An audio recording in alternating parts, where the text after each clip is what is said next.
उज्ज्वला या शुभ्रवस्त्रावृता या वीणावरदण्डमण्डितकरा या श्वेतपद्मासना या ब्रह्माच्युतशङ्करः प्रभृतिभिर्देवैः सदा वन्दितां सा मां पातु सरस्वती भगवती निःशेषजाड्यापहाम्। ये माता सरस्वती के ध्यान का मंत्र है। आज बसंत पंचमी का पावन पर्व है। आज माघ शुक्ल पक्ष की पंचमी है, श्री पंचमी है। आज माता वाग वादिनी वीणा वादिनी माता सरस्वती का प्राकट्य उत्सव है। इसलिए सभी सनातन धर्मावलंबियों को, चाहे वह किसी भी आयु वर्ग जात से आते हों, आज के दिन माता सरस्वती को एक बार उनके प्रति अपनी कृतज्ञता ज्ञापित करने के लिए माता सरस्वती का ध्यान करना चाहिए। और जो अभी मैंने यह श्लोक बोला है, मंत्र बोला है, इसका जरूर एक बार आदमी को उच्चारण करना चाहिए। नहीं कर सकते तो सिर्फ एक बार वीणा वादिनी श्वेत कमल पे बैठी हुई हैं, हंस पे बैठी हंस वाहिनी है, हाथ में वीणा बजा रही हैं, स्फटिक की माला है, इस तरह से उनका ध्यान जरूर करना चाहिए। बिल्कुल। और आज का ये पावन पर्व है, आज क्योंकि वसंत पंचमी है और माँ सरस्वती के इस दिन पूजा की जाती है, ऐसे में बहुत ज़रूरी हो जाता है, बहुत अहम हो जाता है इसकी महत्ता को भी जानना, और हम उस पर बात भी करेंगे। और पंडित जी, जिस तरह से आपने मंत्रों के उच्चारण से इस प्रोग्राम की शुरुआत करी है, मुझे लगता है कि इससे खूबसूरत शुरुआत इस प्रोग्राम की आज के दिन हो नहीं सकती थी। और यही मैं आपसे जानना चाहूँगी, क्या आज का शुभ मंत्र भी यही है? जी बिल्कुल, ये शुभ मंत्र है और ये महामंत्र है। देखिए, संसार में जितनी भी चीज़ें हैं वह सब ज्ञान के अधीन है। बिना ज्ञान के इंसान जो है बिल्कुल समझिए किसी काम के नहीं रह जाता है, व्यर्थ हो जाता है उसका जीवन। ज्ञान है तो ज्ञान से ही विज्ञान है, अनुसंधान है। आप कितनी भी चीज़ें कर लें, माने सामान्य जो क्रियाएं हैं जीवन की, दैनिक क्रियाएं हैं, अगर वह आपका सेंस काम कर रहा है, अगर आपके अंदर ज्ञान चक्षु हैं, तभी आप परिवार की, समाज की और अपनी जो दैनिक ज़रूरतें हैं वह भी काम आप कर सकते हैं। क्योंकि जैसे आप देखिए, कोई बुद्धिहीन व्यक्ति है, कोई पागल है, वह अपनी सामान्य जीवन की क्रियाएं भी नहीं कर सकता है, दैनिक क्रियाएं भी नहीं कर सकता है। इसलिए ज्ञान की आवश्यकता हर व्यक्ति को होती है और यही हमें अन्य योनियों में पैदा हुए जीवों से भिन्न करती है, क्योंकि ज्ञान ही मनुष्य को अलग करती है अन्य जीवों से। बिल्कुल। और अब क्योंकि प्रोग्राम की शुरुआत हम पंचांग से करते हैं, लेकिन आज मंत्र का उच्चारण करना बेहद ज़्यादा ज़रूरी था, क्योंकि आज का दिन बहुत अहम है। तो अब बिना देर के पंचांग का रुख कर लेते हैं।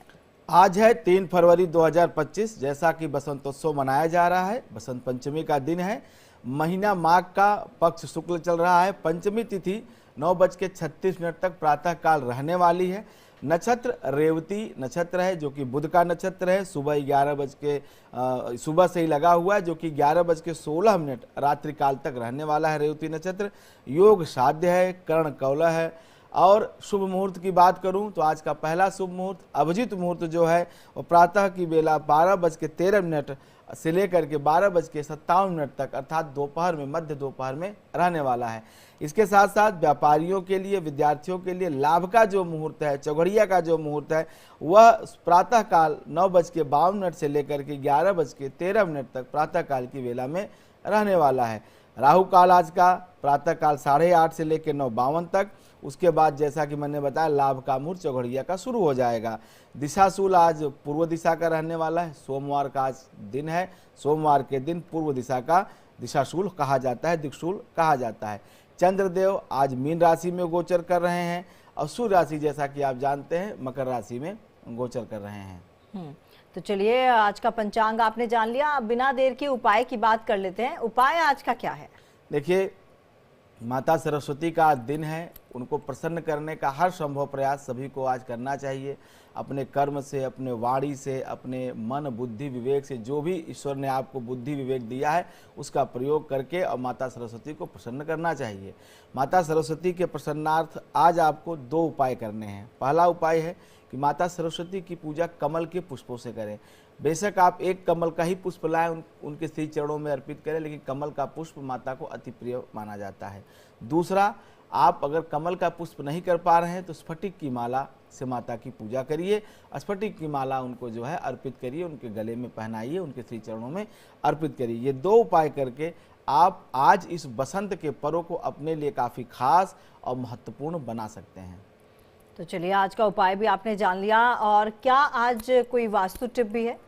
देखिए, वास्तु टिप्स उन लोगों के लिए है जो नया मकान बनाना चाह रहे हैं, या जो कोई लोग ऐसी है जो ज़मीन खरीदने जा रहे हैं, कोई नया कार्य करने जा रहे हैं मकान भूमि से संबंधित, उनके लिए यह उपाय बहुत कारगर है। उपाय बहुत सिंपल है, शायद आप जानते हो, लेकिन थोड़ा ध्यान नहीं देते हैं। उपाय ये है कि जैसे उत्तरमुखी और पूर्वमुखी जो मकान होते हैं, जो भूखंड होते हैं, वो सर्वश्रेष्ठ कहे जाते हैं। सर्वश्रेष्ठ क्यों कहे जाते हैं? क्योंकि सूर्य की जो सकारात्मक ऊर्जा है और जो चुंबकीय शक्ति है, वो उन्हीं दो दिशाओं से आती है। जैसा कि आप जानते हैं कि सूर्य पूरब से उगता है और उत्तर जो है कुबेर की दिशा है, उत्तर में हमारे हिमालय है। जो सकारात्मक ऊर्जा है, जो चुंबकीय शक्ति है, वो पूर्व और उत्तर की दिशा से ही मकान में, घर में प्रवेश करती है। इसलिए आप जब भी मकान बना रहे हैं, अगर आप ज़मीन की तलाश कर रहे हैं मकान बनाने के लिए, आप कोई फ्लैट खरीदने जा रहे हैं, तो ये ध्यान रखें कि अगर वह फ्लैट और मकान का मुख, मतलब जब आप बाहर निकले, जो मैं बता रहा हूँ कि प्रवेश से मतलब नहीं है, बाहर निकलते समय घर से जब आप बाहर निकल रहे हैं, तो आपका जो मुख्य द्वार है वो पूर्व दिशा की तरफ हो या उत्तर दिशा की तरफ हो। ऐसे मकान में आप रहें, ऐसे मकान का चयन अपने परिवार के लिए करें, तो ये मकान, ऐसे भूखंड आपके लिए सर्वश्रेष्ठ सिद्ध होंगे। उसमें आपके वंश की वृद्धि होगी, अर्थ की वृद्धि होगी, व्यापारिक रूप से आप तरक्की करेंगे, समृद्धि और संपन्नता आपके घर जरूर आएगी। महालक्ष्मी की कृपा हो, चाहे जो धन्वंतरी हैं, जो वैद्यराज हैं, उनकी कृपा हो, कुल मिलाकर के नवग्रह की कृपा और त्रिदेवों की कृपा आपके ऊपर जरूर होगी। लेकिन उसके लिए सिंपल सा काम है कि आप अपने घर का मुख्य द्वार पूर्व की तरफ या उत्तर की तरफ बनाएं, क्योंकि वास्तु का बहुत बड़ा प्रभाव हमारे जीवन पे पड़ता है, हमारे परिवार के सेहत पे पड़ता है, हमारी व्यापारिक जीवन पड़ता है, घर में रहने वाले बच्चों पे पड़ता है, महिलाओं पर पड़ता है। कुल मिलाकर के वास्तु का बहुत प्रभाव है, प्रत्यक्ष या अप्रत्यक्ष रूप से उसका प्रभाव दिखाई देता है। तो चलिए, वास्तु टिप भी आपने ले ली। आगे बढ़ते हैं, और लगातार कॉलर्स भी कुछ देर बाद हमारे साथ जुड़ना शुरू हो जाएंगे। इससे पहले कि कॉलर्स जुड़ें, क्योंकि उसके बाद समय नहीं मिलता है, पंडित जी आज मैं जानना चाहूंगी, क्योंकि विद्या की देवी माना जाता है, ज्ञान की देवी माना जाता है माँ सरस्वती को, ऐसे में जो बच्चे पढ़ने में थोड़ा सा कमजोर हैं या ध्यान नहीं दे पा रहे, उनके लिए कुछ विशेष उपाय हैं क्या? देखिए, माता सरस्वती का दिन है, वाग्वादिनी वीणावादिनी का दिन है, और इस दिन हर विद्यार्थी को, या तो मैं कहूँगा हर ज्ञान के जो चाहने वाले लोग हैं, जिनके लगता है कि ज्ञान बहुत ज़रूरी है जीवन में, उन सभी को, ज्ञान पिपासु लोगों को आज के दिन माता सरस्वती का पूजन करना चाहिए। विशेष रूप से विद्यार्थियों को बता दूं कि जिनको लगता है कि उनका पढ़ाई में मन नहीं लगता है, पढ़ने बैठते हैं मन भर जाता है, मोहभंग हो जाता है, किताब खोलते ही नींद आने लगती है, उनको बता दूं कि आज दो उपाय वो कर सकते हैं। एक तो प्रज्ञा स्त्रोत का पाठ आज के दिन करें। प्रज्ञा स्त्रोत का पाठ करने से कहीं न कहीं बुद्धि में एकाग्रता आती है। चूंकि आज बसंत पंचमी है और इसे तमन्ना जी अबूझ मुहूर्त कहा जाता है। अबूझ मुहूर्त का मतलब होता है कि इसमें किसी नक्षत्र की, किसी योग की, किसी करण की वार तिथि देखने की आवश्यकता नहीं है। जब बसंत का पर्व हो तो अबूझ मुहूर्त, अर्थात जो भी कार्य करें, सब प्रकार के शादी विवाह तिलक जो भी करना चाहते हैं, मुंडन आदि यज्ञोपवीत संस्कार, सबका मुहूर्त आज के दिन होता है। दूसरी बात, जब ये इतना सिद्ध मुहूर्त है तो इसमें जो भी मंत्र जप स्तोत्र पाठ किए जाएंगे वो सब सिद्धि देने वाले होंगे, अर्थात सिद्ध हो जाएंगे। तो आज के दिन पहला तो प्रज्ञा स्तोत्र करना चाहिए विद्यार्थियों को। दूसरा, ओम ह्रीं सरस्वत्यै नमः। ओम ह्रीं, ह्रीं जो है वो माया बीज है और सरस्वती माता सरस्वती का नाम है। ओम ह्रीं सरस्वत्यै नमः, इस मंत्र का जप करने से मेधा शक्ति का विकास होता है, ज्ञान चक्षु खुलते हैं और वाणी पे भी जो है संयम होता है। इसके साथ साथ अगर आपका बालक 5 वर्ष के आयु का है और वह साफ बोलता नहीं है तो आज सरस्वती का दिन है, बहुत पवित्र दिन है। आज एक छोटा सा उपाय करिए, अगर आपके पास स्वर्ण की कोई कलम है या कोई रेखा है, स्वर्ण की सलाई है तो ठीक है, अन्यथा आप जो है अनार की कलम या कुछ ना मिले तो जो बिल्वपत्र की जो डंडी होती है उसी से आप सहज से उस बच्चे की जिह्वा पे ओम लिखें। ओम अगर आप जिह्वा बच्चे के लिखते हैं तो कहीं न कहीं वह स्पष्ट रूप से कुछ दिनों में बोलने लगेगा, उसकी वाणी शक्ति का विकास होगा, उसकी जबान में स्पष्टता आएगी, वह जो भी शब्द उच्चारण करेगा वह शुद्ध करेगा और उसके वाणी से जुड़ी हुई समस्या है। क्योंकि बहुत सारे ऐसे भी लोग हैं जिनके बच्चे 5 साल 7 साल के हो गए हैं, स्पष्ट बोल नहीं पाते हैं, रुक रुक के बोलते हैं, तो उनके लिए आज का दिन पारस पत्थर के समान है और आज के दिन का प्रयोग अपने बच्चे के वाणी शुद्धता के लिए जरूर करना चाहिए। बिल्कुल, ये बहुत ही महत्वपूर्ण उपाय पंडित जी ने बताया। कॉलर्स का सिलसिला शुरू करते हैं और पहले कॉलर हमारे साथ जुड़ चुके हैं। जी, क्या सवाल है आपका? बाबा, मेरा नाम नीरज कुमार है। जन्म तिथि 9 मार्च 1977 है और जन्म स्थान पांकी है, झारखंड में पड़ता है, जिला पलामू। समय क्या बताया आपने? समय 10:55 रात्रि है। बाबा, मेरा शादी कब होगा इसके बारे में बहुत चिंतित है। 10:55 रात्रि।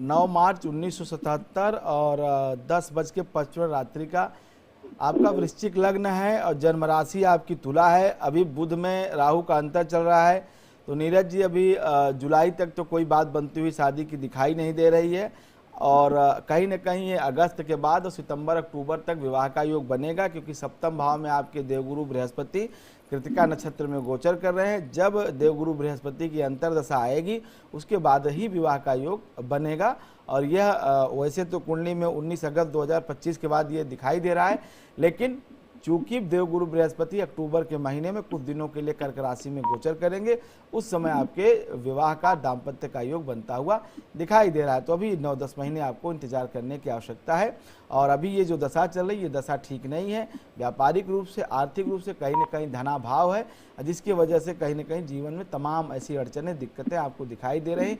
इसीलिए आपको रिश्ते के भी अवसर नहीं आ रहे हैं, प्रस्ताव भी नहीं आ रहे हैं। केवल अपनी आर्थिक स्थिति थोड़ी मजबूत करिए तो तमाम चीजें आपकी बेहतर होंगी। अगली कॉलर पंजाब से जुड़ी है हमारे साथ, बलजीत कौर जी। मैम, बहुत बहुत स्वागत है आपका। क्या सवाल है आपका? मैम, मैंने अपनी बेटी के बारे पूछना है। उसके जन्म तारीख है 21/9/2013। 21/9/2013, ठीक है। हाँ जी। और समय? ये 8:45 का, 9:20। 8:45 सुबह के? सुबह के। ठीक है, ठीक है। और कहाँ के बारे हाँ, कहाँ का जन्म है बेटी का? बेटी का वहाँ शहर पर हुआ था। कहाँ पे? हाँ। कहाँ पे? शाहपुर? नहीं, शहर पे ही हुआ था, हॉस्पिटल में, तरन तारण। ठीक है, ठीक है। और सवाल क्या है? सवाल यही है कि मेरी बेटी का पढ़ाई में मन नहीं लगता, वो विद्या के क्षेत्र में कैसी रहेगी? देखिए, 21 सितंबर 2013 8:45 तरन तारण पंजाब का मैंने इस बच्ची कुंडली बनाई है। तुला लग्न है और केतु की दशा चल रही है और शनि का अंतर है। अब केतु इस बिटिया के सप्तम भाव में बैठा हुआ। केतु जब आता है किसी भी जातक के जीवन में तो या तो वह व्यक्ति अध्यात्म की तरफ जाता है, लेकिन जब वह भरणी नक्षत्र में होता है तो भरणी नक्षत्र की खासियत जानिए कि भरणी नक्षत्र यम का नक्षत्र कहा जाता है। यम का नक्षत्र होने की वजह से जो भी ग्रह भरणी नक्षत्र में जाते हैं कहीं न कहीं उनकी जो प्रोडक्टिविटी होती है, जो उन्हें फल देना चाहिए, उसमें कहीं न कहीं अवरोध उत्पन्न होता है, क्योंकि यम मृत्यु के देवता है। तो केतु सप्तम भाव में गया हुआ है, जिसकी वजह से जब से केतु की दशा आई है तब से इसका पढ़ाई से एक तरह से मोह भंग हो गया है। मतलब ये 10 मिनट भी किताब खोल के एक बार में नहीं बैठ सकती, एक पेज ये लगातार नहीं पढ़ सकती। तो पहला तो जो पूजा पाठ के उपाय बताऊं तो अलग है। सबसे पहले आप इसके अंदर एक परिवर्तन लाइए कि पर डे अपने सामने बैठा करके 1 पेज, फिर 3 पेज, फिर 5 पेज पढ़ने की आदत डालिए। लिखने की जरूरत नहीं, पहले इसे किताबें, जो भी सब्जेक्ट ये पढ़ रही है इसके कोर्स की किताबें आप बैठ जाइए, बोलिए बच्चे किताब खोल करके आप 3 पेज मेरे सामने पढ़िए लाउडली, ताकि आप कुछ काम भी करें तो आप सुन सकें, क्योंकि ये 3 पेज लगातार पढ़ ही नहीं सकती है। ये पहले इसको तोड़ना है, इसके एक जो क्रम इसका टूट गया है उसको क्रम और उसको आदत डालनी, एक बात। अब केतु का उपाय करना है। केतु के लिए छायादान कहा गया है हमारे शास्त्रों में।